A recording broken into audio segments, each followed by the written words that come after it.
35 साल सेवा देने के बाद पुलिस विभाग में आज जो है राजनीति में कदम रखने वाले इस गांव के प्रधान अर्थात प्रधान संघ के जिला अध्यक्ष माननीय यशवंत सिंह यादव जी हमसे जुड़ चुके हैं। देखा जा रहा है कि ग्राम सभा में कुछ ग्राम सभाओं में ऐसे लगता है, कहते हैं लोग, पेमेंट नहीं है, विकास नहीं है। यदि किसी को विकास देखना है तो बनकड़ डिग ब्लॉक के बनकड़ उपरवार में आए, प्रधान संघ के अध्यक्ष जी माननीय श्री यशवंत सिंह यादव जी से मिले और देखें कि वास्तव में विकास होता क्या है। आप जो है 35 साल तक सेवा किया पुलिस विभाग में, आज हमसे जुड़ चुके हैं। हम इनसे भी जानने का प्रयास करेंगे, सर आखिर सेवा काल के दौरान फिर सामाजिक सेवा में आने का क्या उद्देश्य रहा। बहुत बहुत स्वागत है सर। बहुत बहुत धन्यवाद आपको। जब हमने पुलिस नौकरी 84 में ज्वाइन किया, 84 में, तो हम जिस थाने पर रहते थे वहाँ भी यही काम करते थे। जो जिस थाने के अंतर्गत ग्राम सभाएं थी, जो बच्चे अच्छे नंबरों से पास होते थे, हाई स्कूल, इंटर, तो उनको हम अपने व्यक्तिगत पैसे से सम्मानित करते थे, जो भी जिस तरीके से होता था। तो एक जुनून था समाज के लिए, मरने के लिए, क्योंकि एक धरती पर आने का मतलब यही होता है एक मनुष्य का कि जीवन में गरीबों की मदद करे, कहीं भी रहे, किसी स्थान पर रहे। तो वही जुनून था। हमने 35 लगभग 36 साल की सेवा देने के बाद एक मन में आया कि जनता से डायरेक्ट फ्री होकर के कनेक्ट किया जाए और उनकी जो जन समस्याएं हैं, जन भावना हैं, उनको समझ करके उनको विकास के रास्ते में ले आया जाए। आप जो है दरोगा से प्रधान संघ के जिला अध्यक्ष, इतनी उपलब्धियां कैसे? देखिए, हमारे परिवार में, हमारा परिवार संपन्न था आजादी के बाद भी। हमारे दादा जो है 35 वर्ष लगातार निर्विरोध प्रधान रहे और किसी पार्टी से कोई मतलब किसी का नहीं था। मैं नॉन पॉलिटिकल ग्राउंड था फैमिली का। हम राजनीति एक सेवा भाव है, लेकिन आज के समय में करीब 25-30 साल से देखा जा रहा है ये सेवा भाव नहीं रह गया है। ये व्यक्तिगत अपने भाव के अनुसार लोग राजनीति कर रहे हैं, वो संसद विधायक बन रहे हैं, वो अपने लिए ही कर रहे हैं, अपने परिवार के लिए कर रहे हैं। लेकिन हमारा जो सेवा भाव है वो जनहित में है, जनमानस के लिए। ये समाजवादियों का गढ़ है भदोही लोकसभा, हमेशा समाजवादी ही जीते हैं।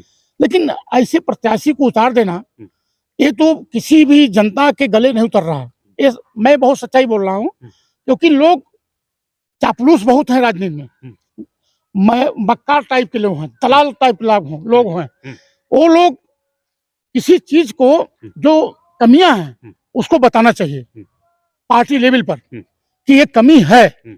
अगर कमी नहीं बताएंगे तो यही 2 महीने के बाद परिणाम जो आएगा आप लोग देखेंगे। हमारी जिम्मेदारी ये बनती है, एक अच्छे कार्यकर्ता के नाते, एक अच्छे नागरिक के नाते, एक जनपद भदोही के नागरिक के नाते, कि हमने बताया कि ये कमियां हैं, ये कमियों को दूर करिए। कि लड़ाई बहुत बड़ी है। आज देश के अंदर महंगाई है, बेरोजगारी है, तमाम चीजें जो है। आज विश्व में इस देश का जो गरीबी में जो स्थान है 107वें नंबर पर है, और कुपोषण में पूरे विश्व में दूसरे नंबर पर है। 67,000 बच्चे आज कुपोषित हैं। तो आज इस देश की ये हालात हैं। बहुजन समाज पार्टी से भी कुछ ऑफर आए थे क्या? नहीं आया था, और कोई बीएसपी पार्टी कोई खराब नहीं है, वो भी गरीबों की मदद करती है और पिछड़ा दलित का भी मदद करती हैं। और दोनों पार्टियों का एक ही उद्देश्य है। और क्योंकि इंडिया गठबंधन ने दे दिया है तो बीजेपी बची है। बीजेपी लार्जेस्ट पार्टी है भाई, और पैसा इतना तो होता नहीं है किसी के पास कि वो वहां जाकर टिकट ले ले। लेकिन बीएसपी की तरफ से आया है और हमने कहा कि अगर आप मुझे टिकट देंगे तो जनता जनार्दन के आशीर्वाद से, जो दुखी जनता 15 साल से है, लगातार बाहरी प्रत्याशी इस जिले को राज कर रहे हैं और यहाँ से लूट पाट करके बाहर चले जा रहे हैं, और न जनता का विकास है, न उनका कोई मतलब रह गया है। तो अगर वो टिकट मिलेगा तो 100% लड़ेंगे और जनता का आशीर्वाद से जीत के दिखाएंगे। लेकिन जनपद की जो मेन समस्या है, हमारे यहाँ डेंगू पुल है कोनिया में, वो कई वर्षों से आंदोलित है। आजादी के बाद तक अभी तक बहुत नेता विधायक एमपी हुए, अभी तक आश्वासन मिला। और जो कि ये कोनिया क्षेत्र बहुत ही पिछड़ा क्षेत्र है पूरे हिंदुस्तान में। आदमी वोट लेने आता है, जात पात पर वोट लेता है, उसके बाद वो भूल जाते हैं कुनिया कहाँ है। तो पहला डेंगू पुल, दूसरा सीतामढ़ी तहसील, क्योंकि ज्ञानपुर तहसील हमारे यहाँ से 44 किलोमीटर दूर है।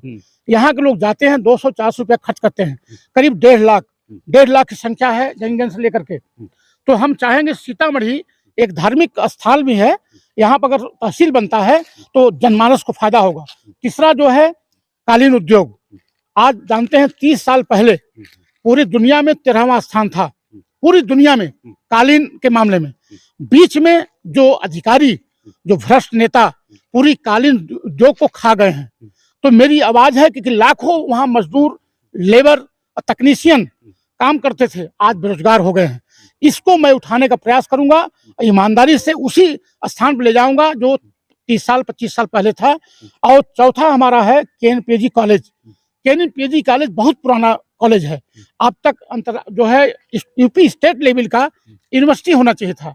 कई बार मुद्दा उठा, लेकिन यहाँ के एमपी एमएलए न विधानसभा में बोल पा रहे हैं, न लोकसभा में बोल पा रहे हैं। उनकी हिम्मत नहीं है कि कम से कम उसको मुख्यमंत्री से और प्रधानमंत्री से मिल करके इस चीज करें। आप किस लिए 5 साल विधायक बने हो, एमपी बने हो? ये जनमानस की चीजें हैं। वहाँ शिक्षा का मंदिर है, यहाँ पूरे लोग जिले के लड़के लड़कियां जाते हैं, यहाँ के पढ़ करके आगे बढ़ना है। और छठवां हमारा जो है औराई चीनी मिल। आप जानते हैं कि औराई चीनी में करीब 20,000 लोग काम करते थे, आज बेरोजगार हो गए हैं। ऐसी मशीनें करोड़ रुपए की सड़ रही हैं, कोई भी ध्यान देने वाला नहीं है। तो आप क्यों नहीं ध्यान दे रहे हैं? मैं एक बात साफ कहूंगा कि जनता भी अच्छे प्रतिनिधि जो चुन नहीं रही है, उसकी जिम्मेदार जनता भी है, क्योंकि ऐसे नेताओं को चुन रही है जो